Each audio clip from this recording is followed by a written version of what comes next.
అనగనగా దేవీపట్నంలో పెద్దోడు చిన్నోడు అనే ఇద్దరు అన్నదమ్ములుండేవాళ్లు. వాళ్ళు చాలా పేదవాళ్లు. వాళ్లకొక పాత గుడిస, కూరలు పెంచటానికి వీలైన చిన్న పెరడు మాత్రం ఉంటాయి. వాళ్ళు ఆ పాత గుడిసెలోనే ఉండి చెప్పులు కుట్టుకుంటూ ఏదో విధంగా పొట్టు పోసుకుంటూ ఉంటారు. ఇదిలా ఉండగా ఒకనాటి రాత్రి అది శీతాకాలం కావడంతో చలి తీవ్రంగా ఉండి పెద్దోడు చిన్నోడుతో ఇలా అంటాడు.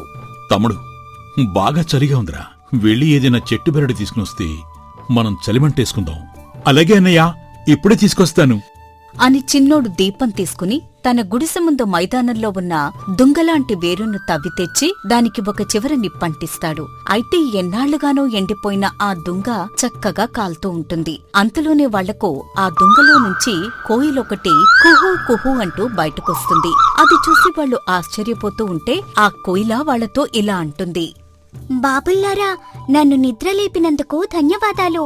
ఇంతకీ ఇది ఏ ఋతువు అని ఆ కోయిల అడగడంతో వాళ్ళిద్దరూ ఆశ్చర్యపోయి అలా మౌనంగా ఉండిపోతారు. ఇదిగో, మిమ్మల్నే అలా కొయ్యబారిపోతారేంటి? ఇది ఏ మాసమని అడుగుతున్నాను అని మళ్లీ అడగడంతో పెద్దోడు తేరుకుని ఇలా సమాధానం చెప్తాడు. ఇది కార్తీక మాసం. ఇంతకీ నీకేం కావాలి? ఏమిటి, ఇది ఇంకా కార్తీక మాసమేనా? అయ్యో, ఈ చెట్టు తొరలో హాయిగా నిద్రపోతూ ఉంటే ఈ వేడికి అప్పుడే వసంతకాలం వచ్చేసింది కాబోలు అని మేలుకున్నాను. కనీసం సంక్రాంతి వెళ్లేదాకా నన్ను ఏ కంతలోనో పడుకోనిస్తారా? మీ రుణం ఉంచుకోను అని అంటుంది ఆ కోయిల. దాంతో ఆ అన్నదమ్ములిద్దరూ తమ వల్లే ఆ కోయిలగూడు చెదిరిపోయిందని బాధపడుతూ ఇలా అంటారు. అయ్యో, అంటే మా వల్లే నీ నిద్ర పాడైపోయిందిగా. అందుకే నీ ఇష్టం వచ్చినంత కాలం మా ఇంట్లో ఉండొచ్చు అని చెప్పి తమ గుడిసె చూరులోని వాళ్లు దానికొక గూడు తయారు చేస్తారు. అది నెలల తరబడి ఆ గూడులోనే పడుకుని నిద్రపోయి తిరిగి ఉగాదికి నిద్రలేచి కుహూ కుహూ అంటూ అరిచి ఆ అన్నదమ్ములతో ఇలా అంటుంది. ఇక వసంతకాలం వచ్చేసింది కదా, నేను ప్రపంచమంతా సంచారం చేసి వసంతకాలం వచ్చిందని అందరికీ చెప్పి రావాలి. తిరిగి వచ్చేటప్పుడు మీకు ఏం బహుమానం తెమ్మంటారో చెప్పండి. అన్ని కష్టాలకు మూలం మా పేదరికం. మా పేదరికం తీరేటట్టు ఎక్కడన్నా ఒక మంచి ముత్యం కాని రత్నం కాని దొరికితే తెచ్చిపెట్టు.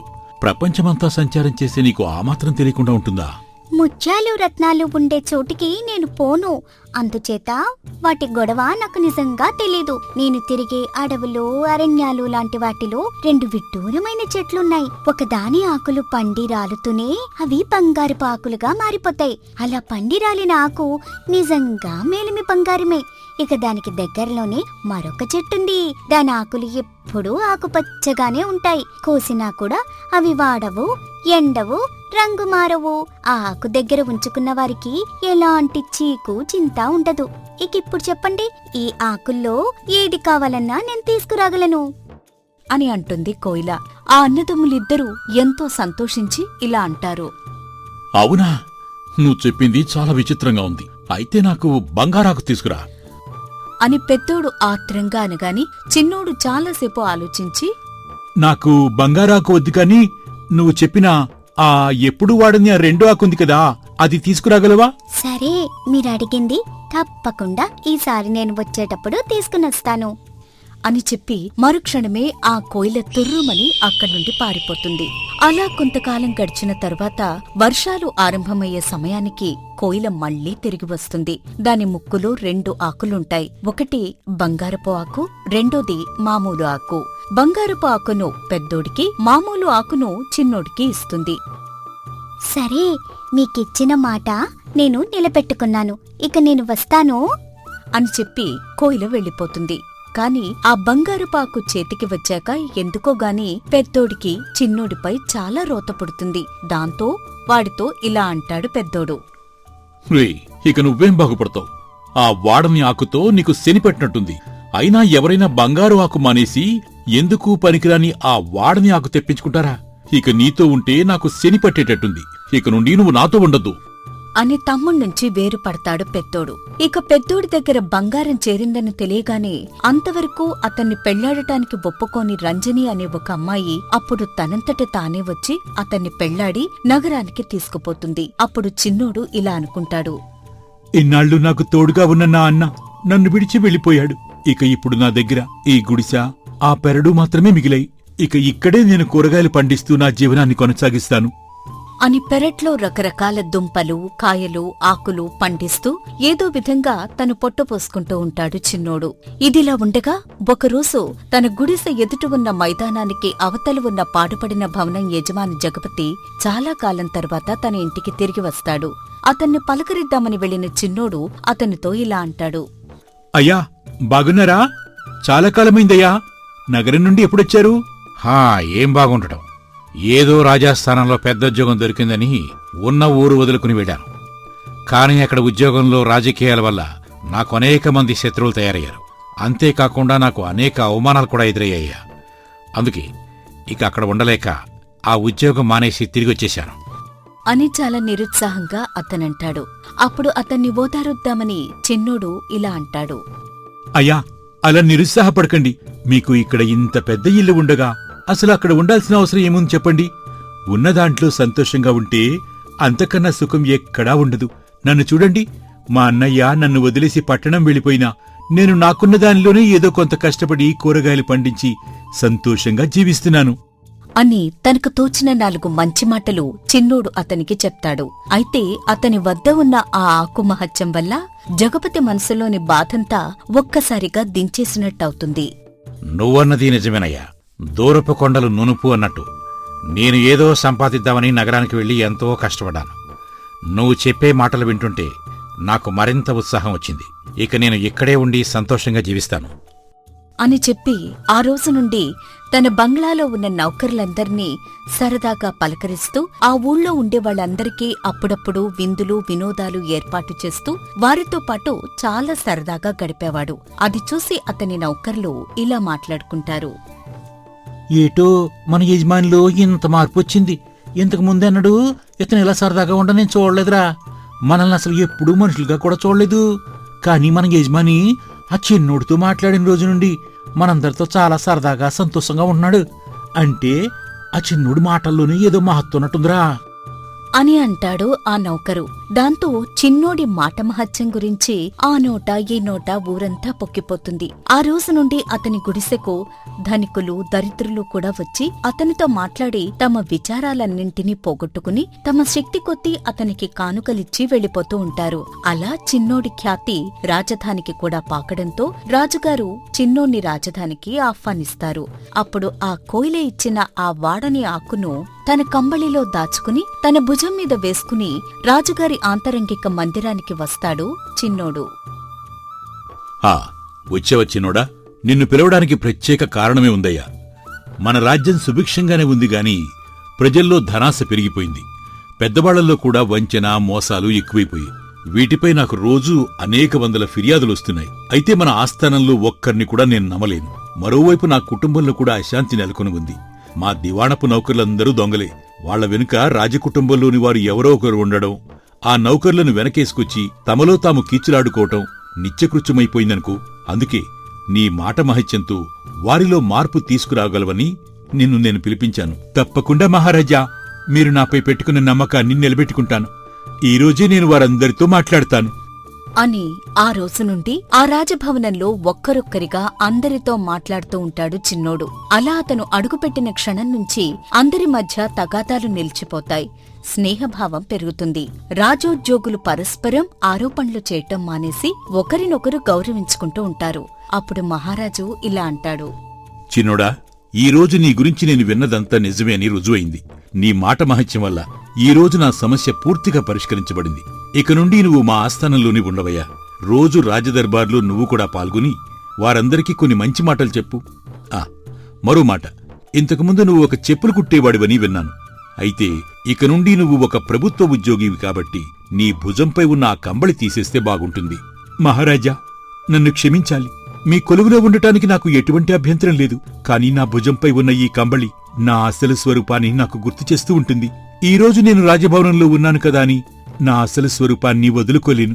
శభాష్ చిన్నోడా, నీ అభిప్రాయం నాకు నచ్చింది.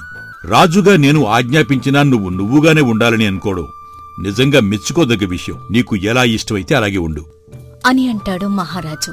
మరోవైపు తమ్ముడు కోటలో పాగా వేశాడన్న సంగతి విని అన్నకు పట్టరాని ఈర్ష్య కలుగుతుంది. ఒక పిచ్చి ఆకుతో వాడికి అంత అదృష్టం పడితే బంగారు ఆకు సంపాదించుకున్న నాగతేంటి ఇలా ఉంది? నేను కూడా రాజధానికి పోయి వాడికన్నా 1000 రెట్లు రాజాదరణ పొందుతాను. అని అతని భార్యతో చెప్పి ఆమెతో కూడా రాజధానికి బయలుదేరతాడు.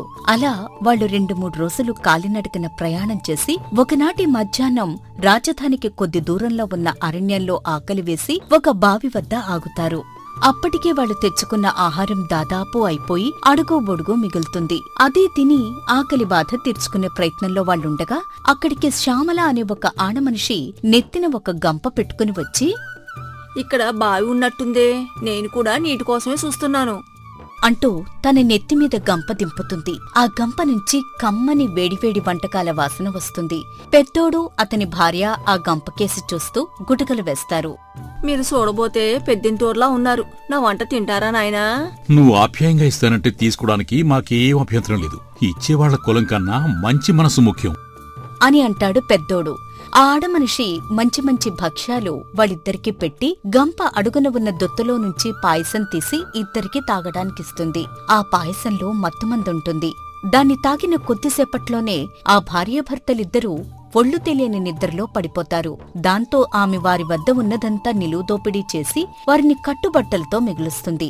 ఇంతలో అక్కడికి ఆమె కొడుకు రాము ఒక కంబళి తీసుకుని వస్తాడు. యారా వచ్చావా? ఎక్కడికి పోయావు? ఊళ్ళో నీకేమైనా దొరికిందా? ఆ చేతులు ఆ కంబళేటి? ఓ ఇదా, రాజుగారి భవనం పక్కగా అర్ధరాత్రి వేళ పోతుంటే ఆ మేడ కిటికీ నుంచి ఈ కంబళి పడిందమ్మా. ఉత్త చేతులతో రావడం దేనికని దీన్ని తీసుకొచ్చేశాను అని అంటాడు ఆమె కొడుకు. అప్పుడా ఆడమనిషి కంబళిని పరీక్షించి, ఛీ, ఇదెందుకు పనికిరాదు. ఇళ్ళు మనకి చాలా ఇచ్చారు, ఇది ఎళ్ళకే ఉండని పాపం అంటూ ఆ కంబళిని ఆ భార్యాభర్తల మీద వేసేసి కొడుకును వెంటబెట్టుకుని గంపతో సహా తన దారిని తాను వెళ్లిపోతుంది. అయితే ఆ కంబళి చిన్నోడిదే. రాజభవనంలో అతను నిద్రపోతున్నప్పుడు గాలికి అది కిటికీలో నుండి ఎగిరి అటుగా వెళుతున్న రాము మీద పడుతుంది. ఇక మరోవైపు మెలకు వచ్చిన పెద్దోడు తనపై ఉన్న పాత కంబళిని చూసుకుంటాడు. దాంతో ఆ కంబళిలో ఉన్న ఆకుమహత్యం వల్ల అతని మనస్సు మారి పక్కనే ఉన్న భార్యను లేపి ఇలా అంటాడు. ఆ ఆడమనిషి మన సొత్తంతా కాజేసుకుపోయినట్టుంది. పోతే పోయిందిలే పాడు సొత్తు. మనం అసలు రాజధానికి ఎందుకు బయలుదేరాం? అర్థం లేని పనిది. ఈ అడవిలో చూడు ఎంత ఆనందంగా ఉందో. ఇక్కడే మనం ఒక చిన్న కుటీరం వేసుకుని ఉండిపోదాం అని అంటాడు భార్యతో. ఆ మాటకు భార్య కూడా సమ్మతిస్తుంది. ఇది జరిగిన మర్నాడు రాజు తన ఉద్యోగులందరితోనూ సభ ఏర్పాటు చేసి చిన్నోణ్ణి పిలిపిస్తాడు. అయితే అప్పటికే చిన్నోడు దగ్గరున్న ఆ ఆకు ఉన్న కంబళి లేకపోవడంతో దాని మహత్యం పోయి రాజుగారు చిన్నోణ్ణి చూడగానే ఇలా అంటారు. ఈ చెప్పులు కుట్టుకునేవాణ్ణి ఇన్నాళ్లు నా ఇంట ఎందుకుంచుకున్నాను? ఇంతలోనే ఆ సభలోని వారందరూ ఒకరిమీద ఒకరు ఆరోపణలు చేసుకుంటూ ఉంటారు. ఒక్క క్షణంలో సభ గందరగోళంగా మారిపోతుంది. ఆ కొట్లాట మధ్య గందరగోళంలోనూ రాజుగారు చిన్నోడికేసి చూసి, నువ్వేమిటి వినోదం చూస్తున్నావు? ముందు ఇక్కడి నుంచి బయటికి పో అని గద్దిస్తారు. దాంతో చిన్నోడు మారు మాట్లాడకుండా కట్టుకున్న బట్టలతోనే బయటకు నడుస్తాడు. తిరిగి తన గుడిసె వద్దకు పోదామని బయలుదేరి సాయంకాలం దాకా నడిచి ఆ అరణ్యంలో పెద్దోడు ఉన్న కుటీరం వద్దకు చేరేసరికి అతనికి ఆకలి వేయడంతో, ఈ కుటీరంలో ఎవరో వంట చేస్తున్నట్టున్నారు. ఈ రోజుకి ఇక్కడే సేద తీరి రేపు ఉదయం మా ఊరికి వెళ్ళిపోతాను అని ఆశగా ఆ కుటీరం లోపలికి అడుగుపెట్టేసరికి లోపల గురకపెట్టి నిద్రపోతున్న తన అన్నను, అతని పక్కనే కుప్పగా పడి ఉన్న కంబళిని చూసి ఆశ్చర్యపోతాడు. మరోపక్క వంట చేస్తున్న తన వదిన చిన్నోణ్ణి, అతను ధరించిన విలువైన బట్టల్ని చూసి ఎవరో అధికారి అనుకుని ఇలా అంటుంది. అయ్యా, ఎవరు మీరు?